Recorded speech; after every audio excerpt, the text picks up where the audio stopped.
اتعلمنا في الدرس اللي فات ازاي نقدر نظبط البروجرام زيرو، بحيث ده اللي هيكون النقطة المرجعية اللي احنا هنبدأ منها الشغل. والبروجرام زيرو ده قلنا ان احنا هنخزنه في رقم مرجعي او كود مرجعي. الكود ده هو الجي 54 على سبيل المثال. الجي 54 ده بمجرد ما يتم استدعائه في الماكينة اوتوماتيك هتروح للنقطة اللي احنا حددناها فيها الاكس زيرو والواي زيرو.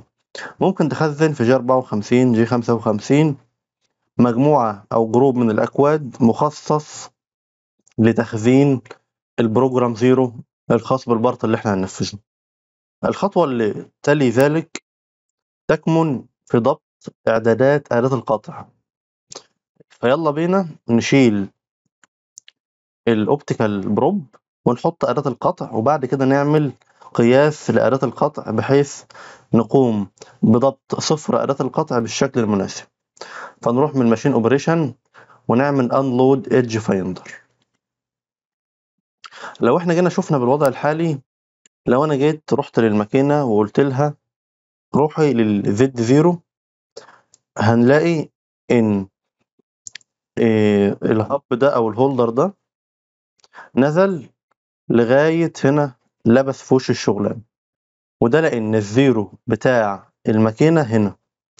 لو انت مثلا ضفت آلات قطع طولها 10 سنتي، هو مش شايف ال10 سنتي دول، وبالتالي انت محتاج تنقل الصفر من هنا لغاية نهاية آلة القطع، وده اللي احنا بنسميه التول كومبنسيشن او اللينس كومبنسيشن. فيلا بينا نشوف ازاي هنقدر نوضح اعدادات آلات القطع، وازاي نضيفها على الماكينة، وازاي ان احنا ننقل الصفر بتاع الماكينة في اتجاه الزد من الوش ده لنهاية أداة القطع. الخطوة الأولانية إن إحنا نروح نظبط إعدادات أدوات القطع اللي موجودة عندي في برج العد من خلال الماشين أوبريشن. من التول مانجمنت هتلاحظ إن أنت عندك كل الأدوات اللي أنت ممكن تحتاج تستخدمها. عندك فلات إند ميل، عندك بنطة للثقب في دريلينج، عندك أداة للبورنج لتوسيع الثقوب، عندك أداة للفيس ميلينج، الريمر لتنعيم الثقوب، عندك بول نوز أداة اند ميل نهايته بول نوز، عندك شولدر بالشكل ده. عندك أدوات متنوعة ممكن تختار أداة منهم، أو ممكن تقوم بإنشاء أداة جديدة، ممكن تضيف أداة جديدة من خلال آد، ممكن تعمل ديليت لأداة منهم، أو ممكن تختار أداة منهم وتعمل لها إيديت، أو ممكن حتى تاخد أداة من بره البرنامج. دي الأدوات المتاحة عندي. هتلاحظ إن أنا عندي الأدوات المتاحة دي، هتلاحظ إن أنت عندك هنا ستيشن نمبر عندك من 0 ل24. ايه دول؟ ده برج العدة اللي موجود عندك. يعني لو انت جيت رحت كده شفت برج العدة اللي على الماكينة الحالية، هتلاحظ ان هو فيه 24 مكان فاضي. ده 24، يبقى انت عندك برج العدة اللي عندك ممكن يشيل 24 أداة. ده الترقيم بتاعهم اهو، من 1 2 3 4 لغاية 24. لذلك لما فتحنا إعدادات الأدوات أو التول مانجمنت، ظهر عندك 24 مكان. كل مكان من دول ممكن تضيف ليه أداة بمواصفات معينة أنت اللي تحددها. فتعال نضيف الأدوات بتاعتنا، ولكن قبل ما تضيف أي أداة في خطوة مهمة جدا لابد تاخد بالك منها.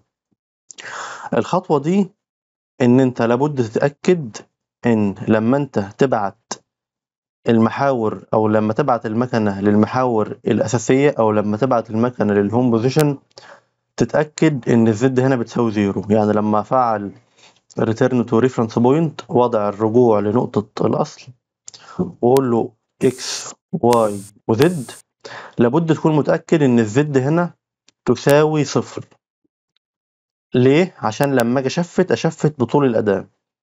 فناخد بالنا من المعلومة دي، مهمة جدا لما تقف قدام المكنة. تمام؟ قبل ما تركب أداة وتاخد الطول بتاعها، لابد تتأكد إن أنت عند الزد هنا، زد هنا بتساوي زيرو. طب نعملها إزاي دي؟ نقول له زد زيرو ونقول له ميجر. دي نقطة تاخد بالك منها. تعالى بعد كده بقى نضيف الأدوات لبرج العدة. ماشين تول مانجمنت. هناخد مثلا فلات اند ميل، دبل كليك ونخلي قطر الفلات اند ميل ده 10 زي ما هو، ونخلي طوله 150 ملم.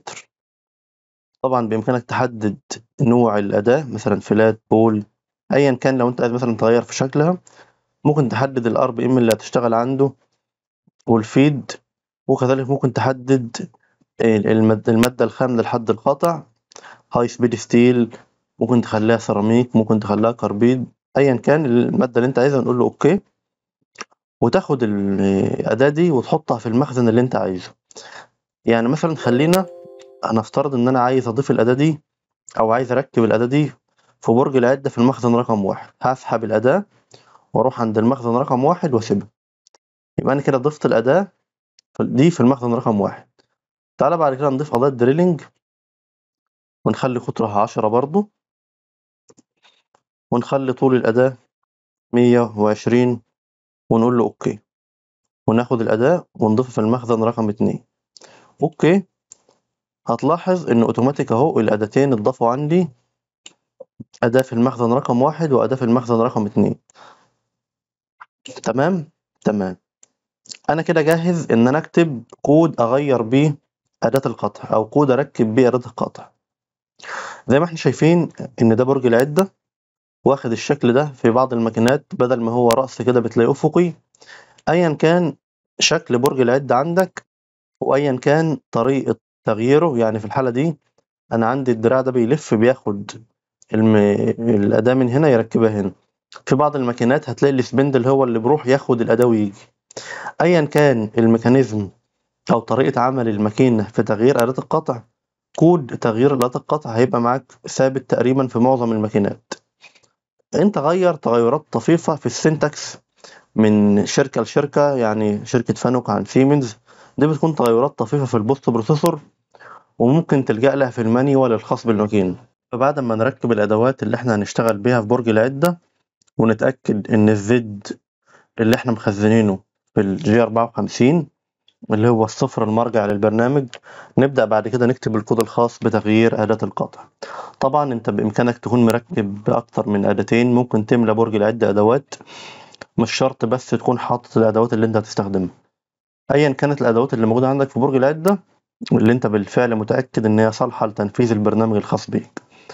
نركز بقى مع بعض ونشوف ازاي هنقدر نركب آلات القطع على الماكينة بالشكل المناسب. يبقى انت ده الوضع الطبيعي، كل اللي انت عملته رحت جبت قطعة معدن من المخزن وثبتها وظبطت الصفر بتاع البرنامج والأدوات عندك في برج العدة. ازاي بقى تغير الأدوات اللي موجودة عندك في برج العدة؟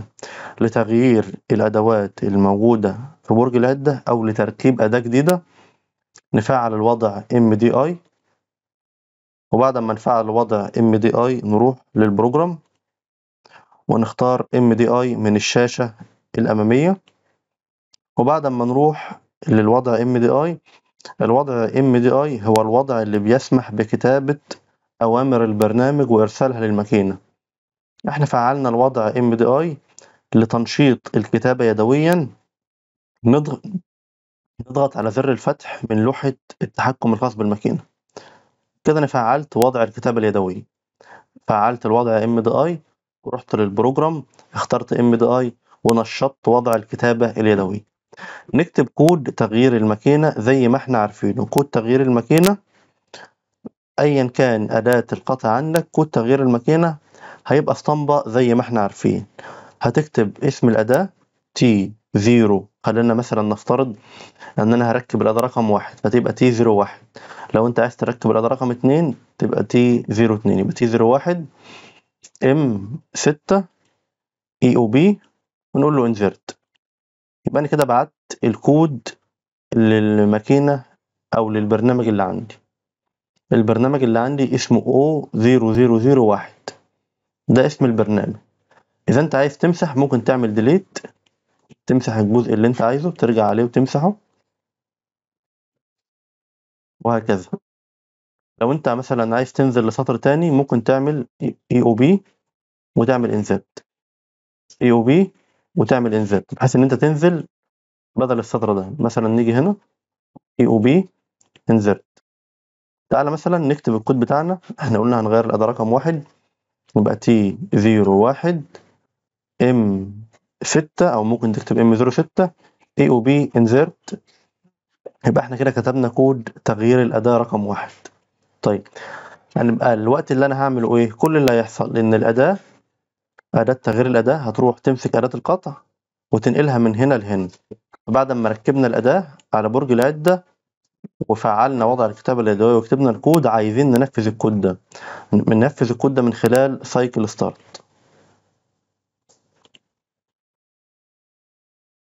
يبقى أنا كده ركبت الأداة رقم 1 من خلال تنشيط الكود اللي احنا كتبناه من خلال سايكل ستارت.